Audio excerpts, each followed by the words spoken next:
Merci d'être sur la RTS1 et bienvenue dans votre émission La Voix du Croyant. أعوذ بالله السميع العليم من الشيطان الرجيم بسم الله الرحمن الرحيم إن الحمد لله نحمده ونستعينه ونستغفره ونعوذ به الله تعالى من شرور أنفسنا ومن سيئات أعمالنا من يهده الله فلا مضل له ومن يضلل فلا هادي له وأشهد أن لا إله إلا الله وحده لا شريك له وأشهد أن محمدا عبده ورسوله صلى الله عليه وآله وصحبه ومن تبعهم بإحسان إلى يوم الدين. Louange à Allah subhanahu wa ta'ala.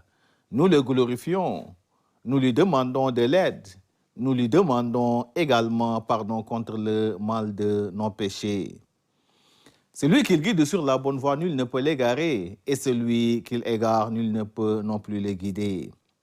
Je témoigne qu'il n'y a en fait point de divinité digne d'adoration, sauf Allah subhanahu wa ta'ala, l'unique qui n'a point d'associé. Et que le prophète Muhammad alayhi salatu wa salam est son serviteur et son messager. Que la bénédiction d'Allah subhanahu wa ta'ala soit sur lui, sa famille, ses compagnons et sur tous qui le suivent sur le droit chemin jusqu'au jour, bien entendu, de la résurrection. Chers frères et sœurs en islam, assalamu alaikum wa rahmatullahi ta'ala wa barakatuh. Nous allons aujourd'hui vous parler des conditions d'éligibilité des bêtes et des recommandations à suivre concernant la fête du sacrifice. Chers frères en islam, la tabaski ou la fête du sacrifice, appelée al-udhiyya en arabe, consiste à immoler une bête le matin de la fête pour exprimer en quelque sorte l'amour que nous portons à notre Seigneur Allah subhanahu wa ta'ala, qui nous dit dans le Saint Coran, Ba'da a'udhu billahi minash shaitani rajim, bismillahir rahmanir rahim, Inna a'tainaka al-kawthar fasalli li rabbika wanhar inna shani'aka huwa al-abtar. Nous devons certes accorder l'abondance, toi Muhammad alayhi salatu wa salam. Par conséquent, prie pour ton Seigneur, puis sacrifie. Celui qui te hait sera certes sans postérité. La fête du sacrifice, chers frères et sœurs en islam, constitue un acte sunnah fortement recommandé par la législation islamique. À celui qui est bien entendu capable, n'est-ce pas, de l'accomplir.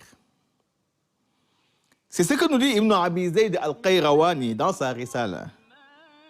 Il nous dit, je cite, wal udhiyatu sunnatun wajibatun ala man istata'aha.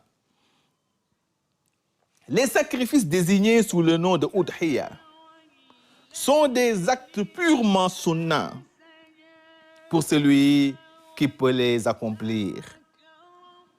Chers frères et sœurs en islam, il est important de préciser qu'en matière de tabaski ou de sacrifice, les ovins sont plus préférés. Viennent ensuite les caprins, puis les bovins et enfin les chameaux. Il est important de préciser également que pour toutes les catégories de bêtes, la priorité est donnée aux mâles non châtrés, puis aux mâles châtrés et enfin aux femelles. Maintenant, pour ce qui est de l'âge des bêtes, valable bien entendu pour le sacrifice, s'il s'agit des ovins, c'est-à-dire des moutons, on exige une bête d'une année révolue, c'est-à-dire un djeza, ou selon une autre opinion, de 8 mois au moins, ou de 10 mois, selon une troisième opinion, d'après les dires de Ibn Abi Zayd al-Qayrawani. S'il s'agit des caprins, c'est-à-dire des chèvres, là on exige un thaniya, c'est-à-dire une bête d'une année révolue et qui entre dans sa deuxième année. S'il s'agit des bovins, c'est-à-dire des bœufs, on exige une bête de 2 années révolues et qui entre dans sa 3e année. S'il s'agit maintenant des chameaux, il faut obligatoirement une bête de 4 années révolues et qui s'apprête à entrer dans sa 5e année. C'est ainsi que le prophète Muhammad alayhi salam nous dit « La tazbahu illa musinna, ila an ya'sura alaykum fatazbahu jaza'a min ad-dan, wal musinatu min al-an'am hiya athaniya. » Ne sacrifiez que des moussina, à moins d'impossibilité. Dans ce cas, vous pouvez recourir à des bêtes moins âgées. Je rappelle qu'un moussina est une bête de la 2e dentition. Chers frères et sœurs en islam, la bête à présenter pour le sacrifice doit être valide, saine, ne présentant aucun handicap. Par conséquent, il y a 13 bêtes ou 13 handicaps qui, si toutefois, sont visibles sur la bête, cette dernière n'est plus valable, n'est-ce pas, pour le sacrifice. Premièrement, une bête manifestement malade. Deuxièmement, une bête visiblement boiteuse. 3, une bête borgne dont le défaut est visible. 4, une bête aveugle. 5, une bête maigre. 6, une bête qui présente une bouche puante, c'est-à-dire qui a une mauvaise haleine.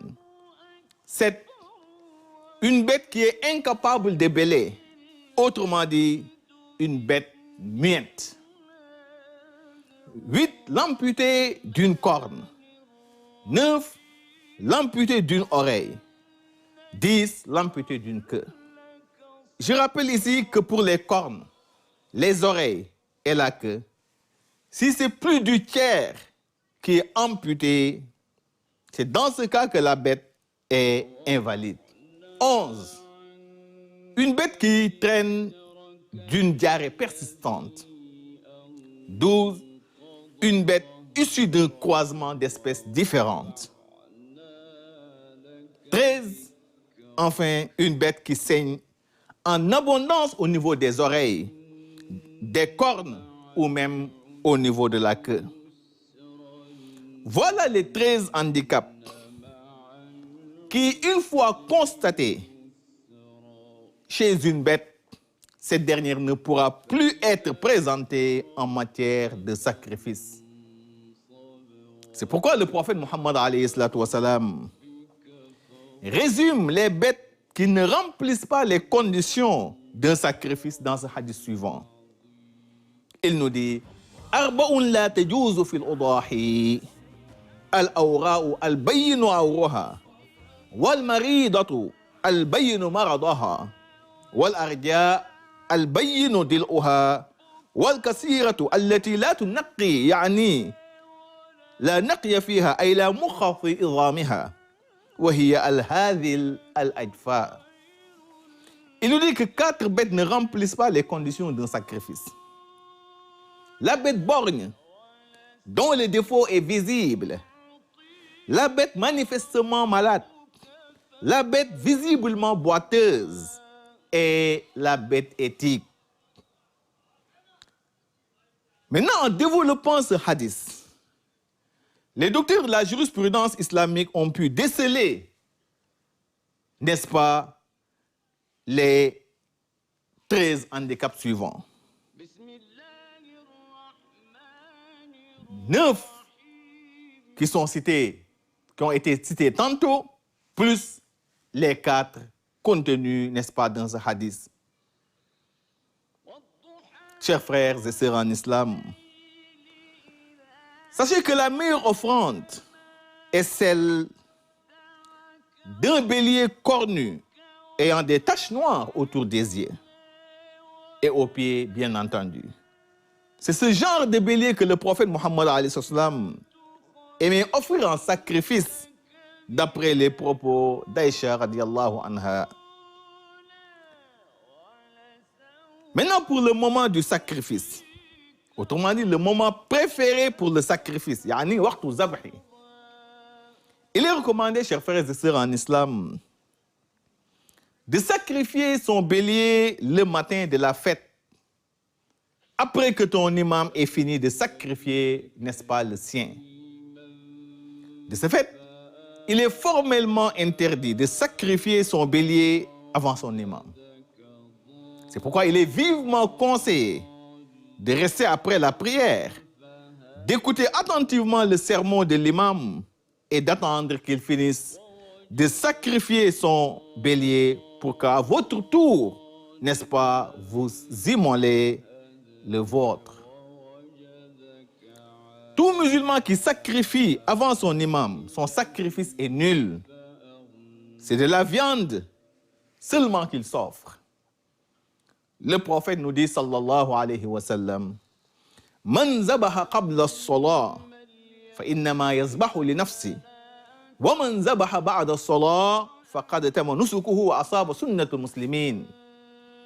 Quiconque sacrifie sa bête avant la prière, c'est de la viande tout court qu'il s'offre. Mais celui qui le fait après la prière, c'est un vrai sacrifice rituel, conforme, bien entendu, au sacrifice que font les musulmans. Chers frères en islam, il est préférable pour le musulman de sacrifier lui-même son bélier. Mais en cas de contrainte ou d'incapacité, il lui est permis de charger quelqu'un, n'est-ce pas, pour le faire. Maintenant, concernant l'immolation. L'immolation consiste à couper à l'animal la gorge et les veines jugulaires. Sinon, elle n'est pas du tout agréée. Si la personne qui égorge,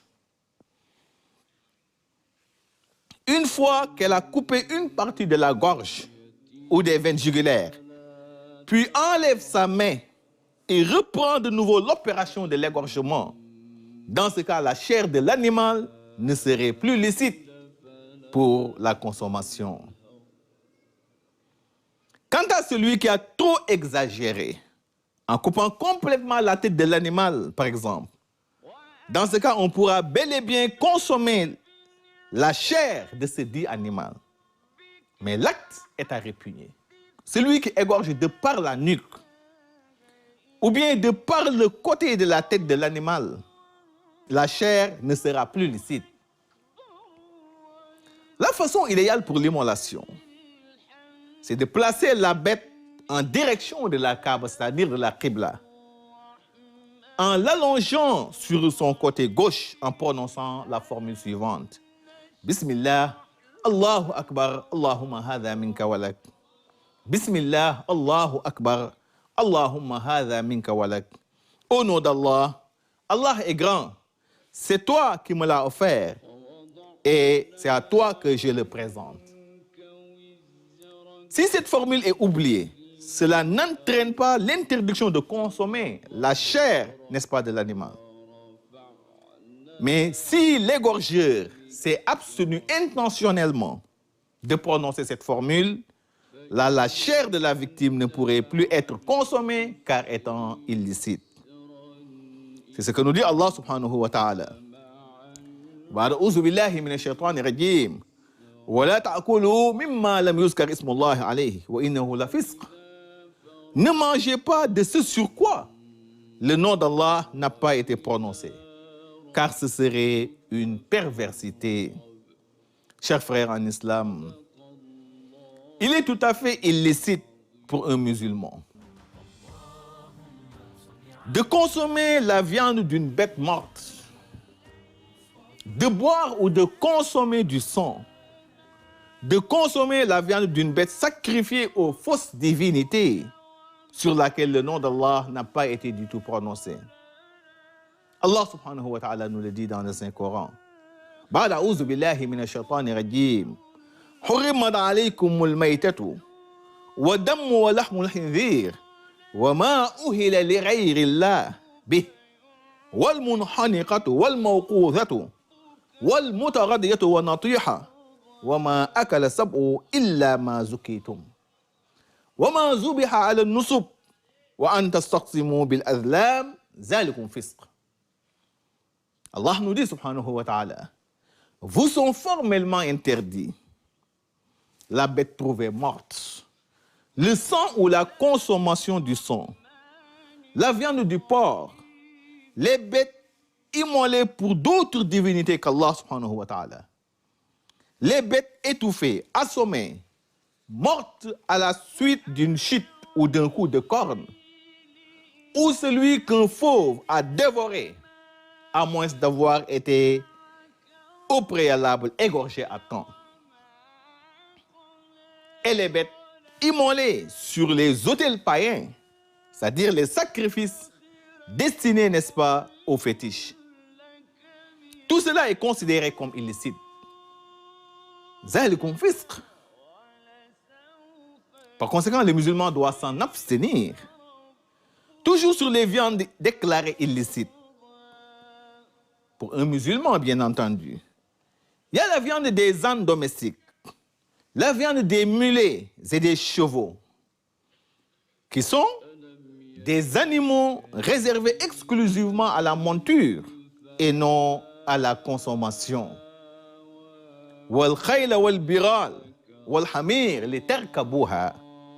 Allah subhanahu wa ta'ala vous a donné des chevaux, des mulets et des ânes domestiques pour vous servir de monture et de parure. Il y a également la viande de tout carnassier, sur les viandes interdites pour un musulman. La viande de tout carnassier, munie de cornes, telles que le lion, le tigre, l'éléphant, le chien, le loup, entre autres. Toutes les viandes de ces animaux citées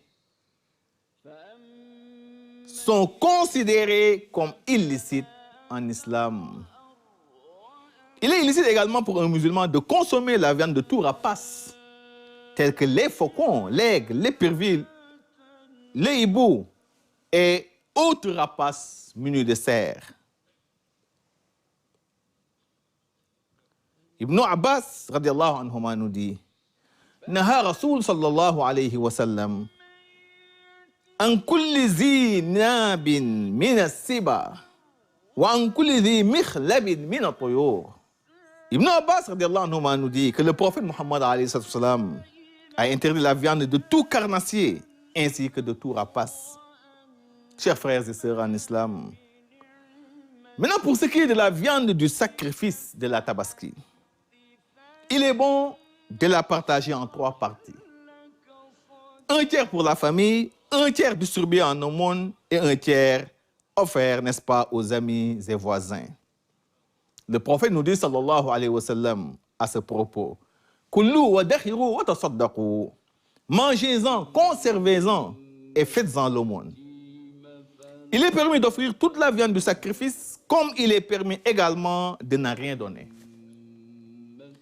Il est important de préciser à tous les fidèles musulmans qu'il est formellement interdit de vendre ou de commercialiser la viande du sacrifice. Même un petit morceau. Nous n'avons même pas le droit de payer celui qui est chargé de l'abattage par une partie du sacrifice. Nous pouvons néanmoins lui en donner comme offre et le payer ensuite avec de l'argent. Mais c'est formellement interdit de vendre ou de commercialiser la viande, n'est-ce pas, du sacrifice. Chers frères en islam, pour ceux qui n'ont pas les moyens de se payer un sacrifice, qu'ils sachent que ce dernier n'est pas une obligation, mais plutôt une sunna obligatoire, imposée à celui qui peut l'accomplir. Qu'ils sachent également que le prophète Muhammad alayhi salam avait offert un sacrifice au nom de toute sa nation. De ce fait, tout musulman dépourvu de moyens bénéficiera de ce sacrifice. وذلك لأن النبي صلى الله عليه وسلم عند ذبحه لأحد كبشين قال اللهم هذا عني وأمن لم يضحي من أمتي. Donc le prophète Muhammad sallallahu alayhi wa sallam,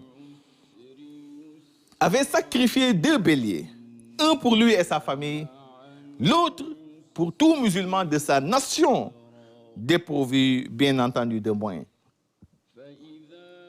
Chers frères en islam, nous devons savoir en outre qu'Allah subhanahu wa ta'ala n'accorde aucune importance ni à la chair, ni au sang du sacrifice.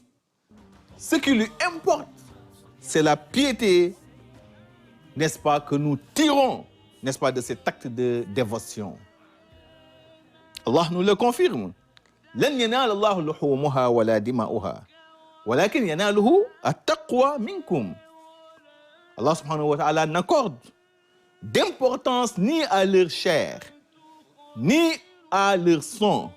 Ce qui lui importe, c'est votre piété ferme en lui. Donc, évitons certaines folies de grandeur.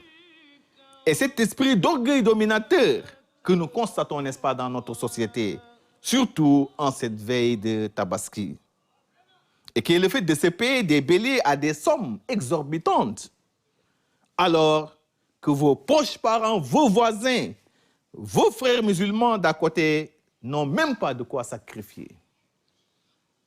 Évitons de pareilles pratiques si nous croyons véritablement en Allah subhanahu wa ta'ala et au jour dernier. Nous devons également éviter de nous casser la tête, de nous endetter et de procéder même à certains actes immoraux, comme le vol, les agressions, la corruption, entre autres, pour avoir de quoi sacrifier. Ça ne vaut pas la peine. L'islam ne nous le recommande guère. La Tabaski, je le rappelle encore une fois de plus, n'est qu'une obligation d'ordre traditionnel, c'est-à-dire un acte sunnah imposé à celui qui peut l'accomplir. Chers frères en islam, je rappelle que les jours de sacrifice sont au nombre de 3, au cours desquels on peut procéder à l'égorgement jusqu'au coucher du soleil. Par conséquent, celui qui ne dispose pas de quoi sacrifier le jour même de la Tabaski peut le faire le lendemain ou le surlendemain. Le prophète nous dit, sallallahu alayhi wa sallam, Kullu ayyami tashrir zabhun. Tous les jours de tashrir, c'est-à-dire les 3 jours qui suivent la Tabaski, sont valables pour le sacrifice. Je rappelle également que celui qui a l'intention ou qui désire d'accomplir le sacrifice de la Tabaski doit s'abstenir, n'est-ce pas, de se raser, de se couper les cheveux et les ongles pendant toute la période allant du 1er jour du mois de Tabaski jusqu'au 10e jour, c'est-à-dire le jour de la Tabaski. Après qu'il ait fini, bien entendu, de sacrifier son bélier. Le prophète nous dit, sallallahu alayhi wa sallam, إِذَا رَأَيْتُمُ هِلَالَ ذِي الْحِجَّةِ وأراد أحدكم أن يضحي فليمسك عن شعره وأظفاره حتى يضحي. Quand c'est la nouvelle lune de Zul Hijjah, c'est-à-dire quand le 1er jour du mois de Tabaski démarre et que l'on désire faire un sacrifice, qu'on s'abstienne de toucher à ses cheveux et à ses ongles jusqu'à l'accomplissement de l'offrande. Chers frères et sœurs en islam, nous voilà au terme de notre émission. Merci de l'avoir suivi et à la semaine prochaine, Inch'Allah, pour un autre numéro. أقول قولي هذا وأستغفر الله العظيم لي ولكم ولسائر المسلمين من كل ذنب فاستغفروه إنه هو غفور رحيم.